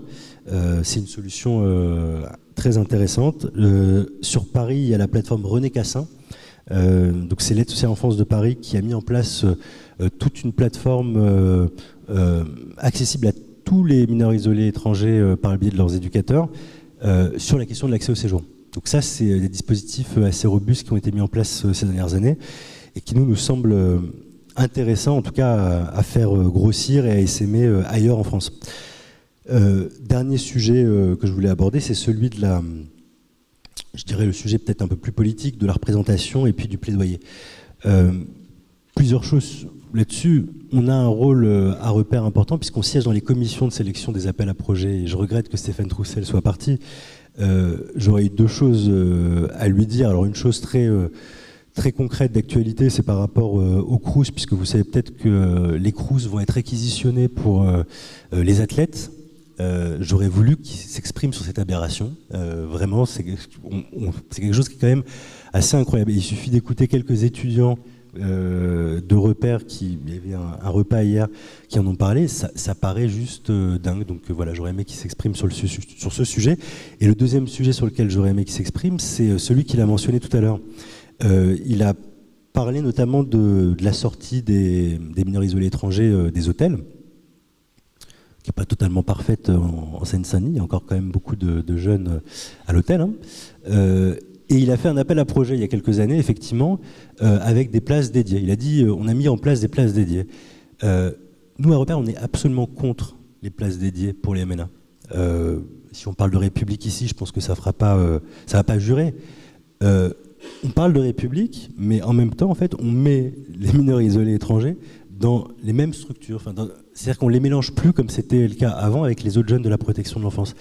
Et moi, je suis un peu un dinosaure. Quand j'ai été placé avec des mineurs isolés étrangers. J'étais ado à l'époque, donc j'avais déjà un long parcours en protection de l'enfance. Et je peux vous assurer que d'être mélangé avec des personnes qui ont ce parcours-là d'exil, c'est une richesse mutuelle qui est considérable. Et surtout, tous les éducateurs diront bien qu'en protection de l'enfance, quand vous avez un foyer où vous avez à la fois des mineurs isolés étrangers et des non-mineurs isolés étrangers, il y a un effet d'apaisement et qui est impressionnant sur le groupe. Parce que d'emblée, quand vous voyez des personnes qui ont un parcours d'exil, qui sont passées par la Libye, ça vous amène aussi un peu à relativiser votre situation. Et je crois que c'est une grosse erreur, en tout cas, d'avoir, pour des raisons budgétaires, faut le dire très clairement, c'est des raisons budgétaires qui font qu'on met aujourd'hui les mineurs isolés dans les mêmes structures. Je pense que c'est une erreur. Je pense vraiment que on peut parler de républicateur et à travers, en fait, mais ça, moi, ça me semble pas ressembler tellement à la République. Donc, j'aimerais bien qu'on puisse reprendre ces discussions-là. Dernière chose moi, que je voulais souligner, je pense que sur la question des mineurs isolés étrangers, le vrai sujet, c'est d'entendre leur parole à eux. Et tant qu'on ne visibilise pas les personnes migrantes, notamment les mineurs isolés étrangers, on restera en tout cas sur les mineurs isolés étrangers, sujet parlé, mais absolument pas sujet parlant. Et je pense que ça, c'est une impasse dans laquelle on est en train tous de tomber. Et je crois qu'on peut encore relever la tête en soutenant les collectifs.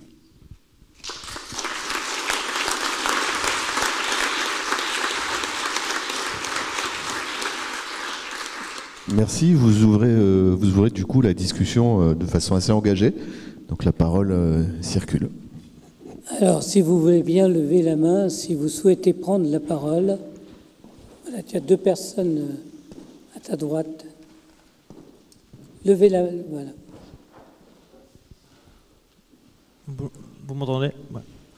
Bonjour, Samir Barwalia, Association France Horizon. Et nous, on n'accompagne pas, sans jeu de mots, des mineurs non accompagnés, mais on accompagne des jeunes de 18 ans et plus. Et là, la frontière est ténue. Parce qu'en effet, quand on reçoit des jeunes qui ont 18 ans, en fait, et qu'ils ont dit, ils ont eu eux, ils appellent ça, ils ont été déboutés de leur minorité. C'est intéressant, je trouvais ce terme-là. Ce qui est en lien avec les déboutés d'asile. Et on se retrouve avec des gens qui ont été pendant très longtemps exactement dans ce qu'on appelle, nous, les angles morts. Dans des angles morts où la République n'avait pas conscience, en fait, que ces gens-là existent. Et malheureusement aujourd'hui, moi ce que je voudrais attirer, et je suis tout à fait d'accord avec la dernière intervention et avec ce que disait tout à l'heure M.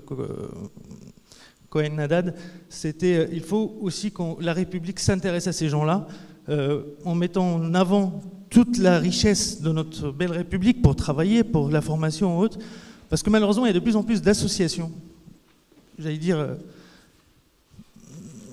il faut que ça soit, sans aller vers le terrorisme ou autre, mais des associations anti-laïques qui sont en train de reprendre ces enfants-là pour leur laver le cerveau, et on le voit. Moi, je rencontre souvent des jeunes qui ont été à La Chapelle, quand on les reçoit dans les centres d'accueil et d'examen de situation. Je peux vous dire que parfois c'est très inquiétant leur discours, parce qu'ils ont été déçus par cette belle République qui est la nôtre. Merci.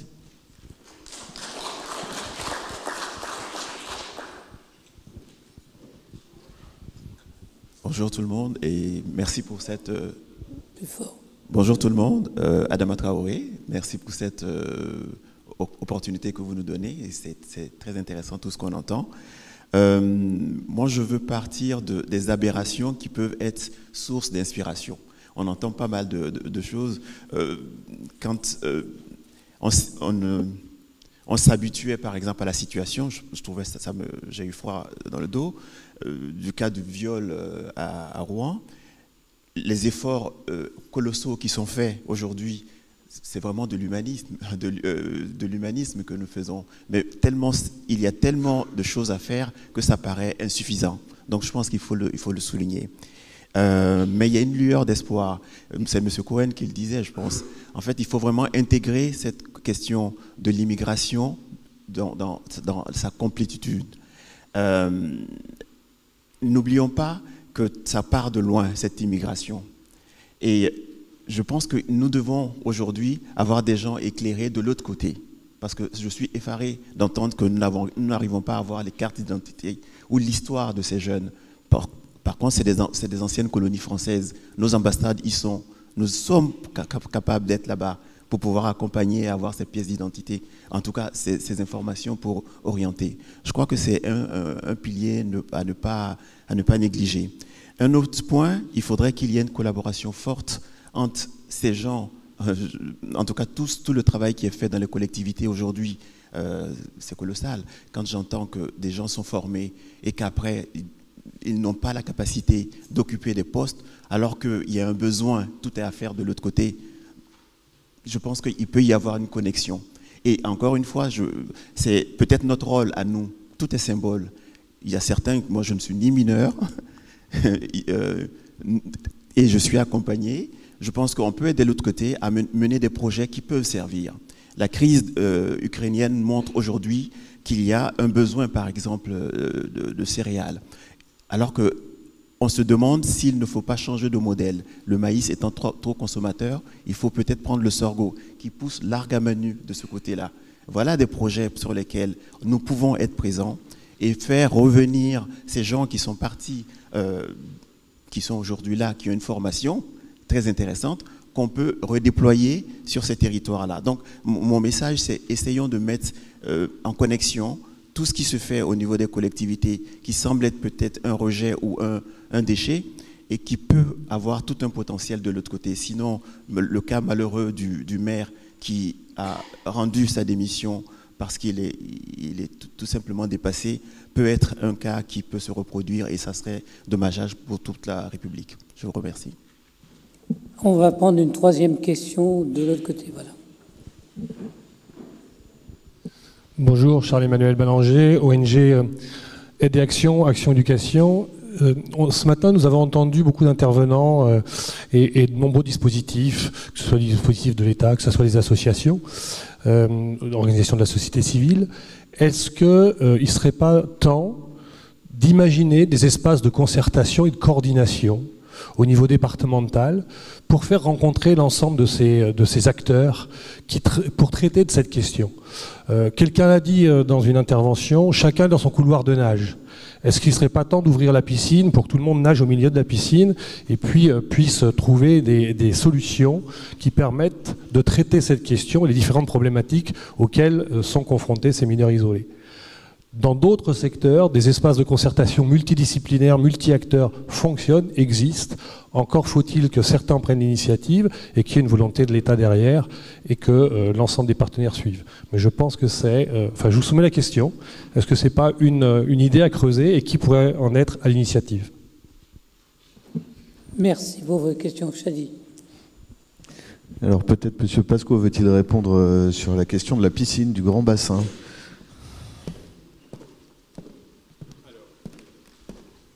Oui, moi je veux bien ouvrir la piscine, mais comme disait justement ma voisine, il faut faire attention de ne pas se noyer. Mais sur cette question de la coordination, je pense qu'il y a plusieurs niveaux. Et ça se fait par certains endroits, sur certains sujets. Nous, on le fait, par exemple, je regrette de reparler de Nantes, mais ça fait partie des expériences que je connais le mieux. Il y a... Pardon. Il y a deux sujets sur lesquels, par exemple, on essaie de travailler avec les différents acteurs. Le premier, on a pour objectif de créer une maison d'accueil pour les jeunes migrants, de manière générale, de 16 ans à 25 ans. Et évidemment, quand on a commencé à dire on souhaiterait ouvrir ce lieu d'information, d'accueil, de répit, d'orientation, en discutant avec tous les acteurs, évidemment, le département a un peu tiqué en disant mais 16 ans, c'est notre responsabilité, c'est pas la vôtre. On a dit oui, vous inquiétez pas, on va pas venir sur vos plates-bandes. Reste que un jeune qui a 16 ans, puis 18, puis 20 ans, reste un jeune qui a besoin d'information, qui a besoin d'accompagnement. Et nous, on a eu pour projet de proposer ce lieu d'accueil, et ce qui nous amène en fait progressivement à mettre autour de la table différents acteurs de la société civile et le département. Ça, c'est un exemple, et donc ça veut dire que sur des éléments particuliers, on peut aussi trouver des pierres de touche et mettre les acteurs autour de la table. Il y en a un autre qui est un petit peu plus compliqué, parce que celui-ci relève de ce qu'on appelle, nous, les jeunes en errance. En fait, on se retrouve dans de nombreuses métropoles avec des jeunes qui sont en errance, c'est-à-dire qui sont totalement en dessous des radars, qui ne sollicitent pas les services de l'État, qui ne sollicitent pas les services du département, qui sont généralement dans des situations d'errance dès le pays d'origine, qui arrivent sur nos territoires et dont on constate en fait qu'ils sont sous des phénomènes d'emprise et qui, du fait de cette emprise-là, sont souvent polytoxicomanes et passent aussi à l'acte et donc commettent un ensemble de délits dans la ville. Alors très simplement, on dit oh là attention, ce sont des délinquants, ils relèvent de la responsabilité de l'État, de la police, etc. La réalité, c'est que les profils sont beaucoup plus compliqués que ça, et que soit chacun reste dans son couloir de nage et puis on en arrive à des situations aussi un petit peu absurde. Je donne un exemple parce qu'il est assez significatif. On a des jeunes qui commettent des délits sur la voie publique, qui sont arrêtés par la police, qui sont accompagnés, enfin ramenés au commissariat. Il y a une procédure et au commissariat, on leur donne une convocation pour aller à la PJJ et voir les différents acteurs de la PJJ. En réalité, ce jeune homme ou cette jeune fille, généralement un jeune homme, pousse la porte du commissariat, prend sa convocation, la jette à la poubelle et il s'en va dans la nature. Et tout simplement, la question de mettre les acteurs en commun, c'est aussi la capacité qu'on a de faire en sorte qu'à la sortie du commissariat, il y ait quelqu'un qui recueille et qui accueille ce jeune-là et qui le fasse entrer dans un dispositif d'accompagnement. Autour de ces questions-là, on a, nous, à Nantes, réussi à mettre autour de la table, on commence à mettre autour de la table l'ensemble des acteurs pour que collectivement, on puisse mettre en synergie toutes les énergies qu'on déploie. Et c'est toujours la même chose. Il est hors de question pour moi ici de critiquer les uns et les autres, si ce n'est le manquement de l'État, mais ça c'est autre chose.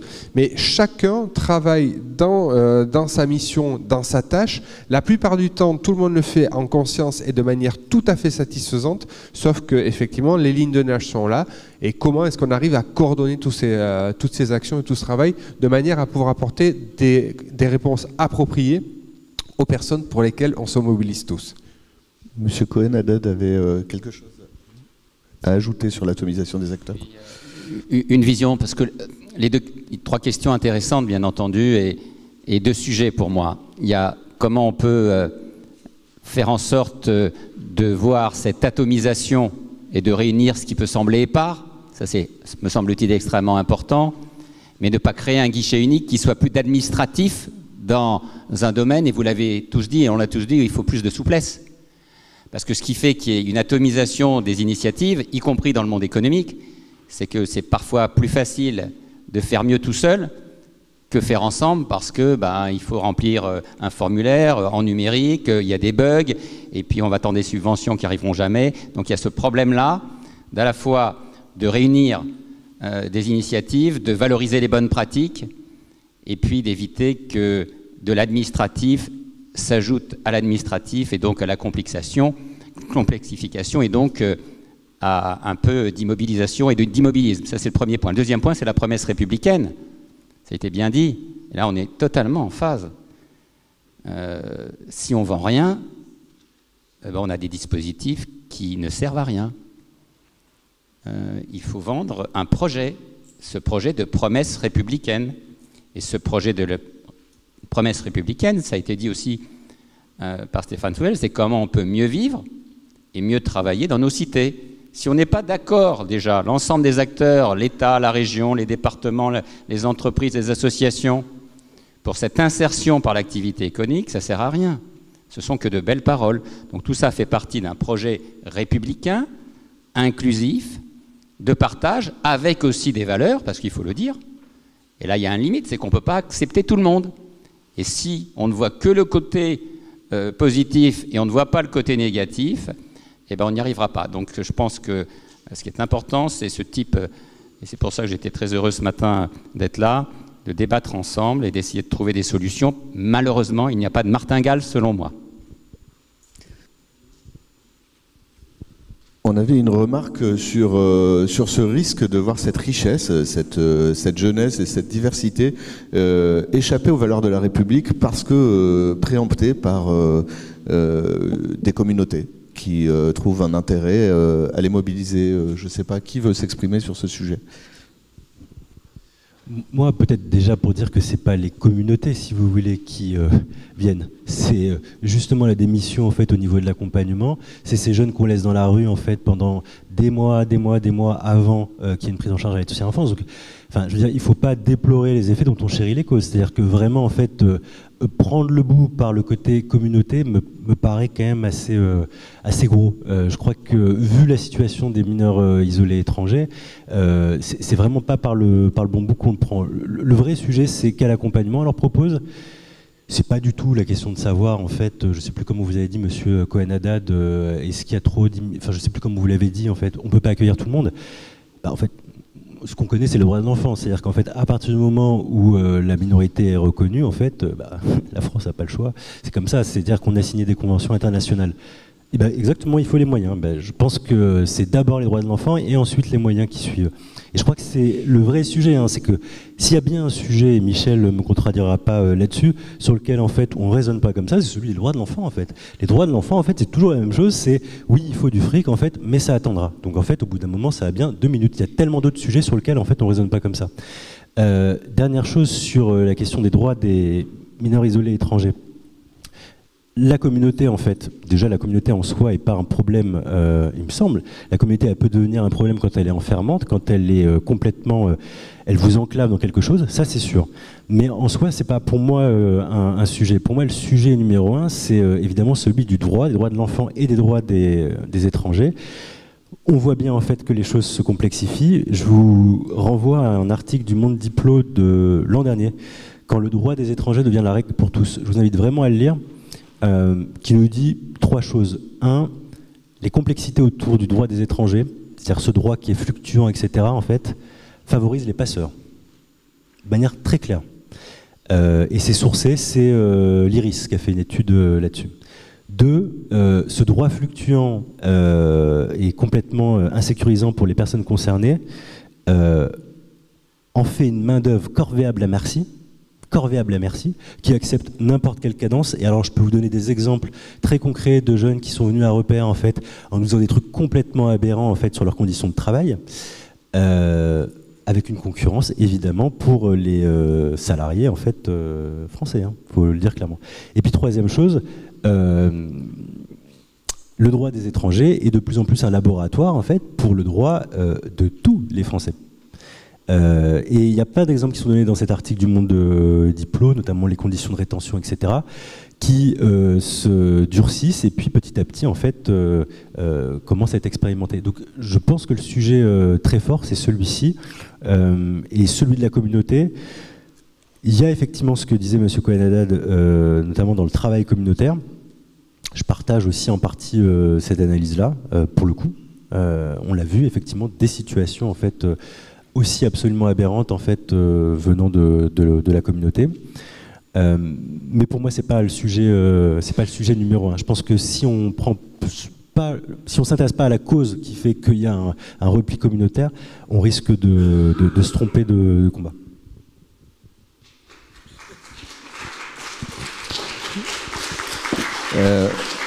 Restait une question sur le travail à faire, si j'ai bien compris, le travail à faire dans les pays d'origine pour arriver à inventer un accueil intelligent sur notre territoire. Si quelqu'un veut se prononcer, on avait déjà un fameux teasing pour la table ronde de 14h sur le droit migratoire. Rendez-vous à 14h. Mais Merci Chadi. Je veux juste revenir parce que ce que vous dites sur les pays d'origine me fait penser à une réaction que j'ai eue sur la première table ronde sur la question de l'état civil. Et quand, sous le gouvernement précédent, lors de la présidence précédente, j'entendais Amélie de Montchalin dire « Nous allons utiliser l'aide au développement pour aider les pays tiers à renforcer et améliorer leur système d'état civil. » Ça veut donc dire que la logique, c'est d'utiliser l'aide au développement, c'est-à-dire avoir accès à l'eau, à la nourriture et au sanitaire, il y a des besoins absolument vitaux, non pas à destination des personnes, mais à destination des administrations, de manière à ce qu'on soit sûr et certain que les personnes qui ont fait le voyage disposent de documents qu'on puisse authentifier. Et je pense que cette logique-là, elle est quand même un petit peu, on peut la questionner pour être poli. Mais ça me fait penser, lorsque vous posez cette question-là, à cette réflexion. Je me permettrai juste de faire un constat quand même. La question de l'état civil pour toute personne en tant que sujet de l'aide au développement, oui, c'est une revendication d'abord de l'UNICEF, mais aussi de tous les défenseurs des enfants, que les enfants soient recensés et qu'on puisse notamment, qu'ils puissent posséder une identité. Le premier des droits d'une personne, c'est d'avoir une identité. Et c'est bien par rapport à cela que l'aide au développement est mobilisée.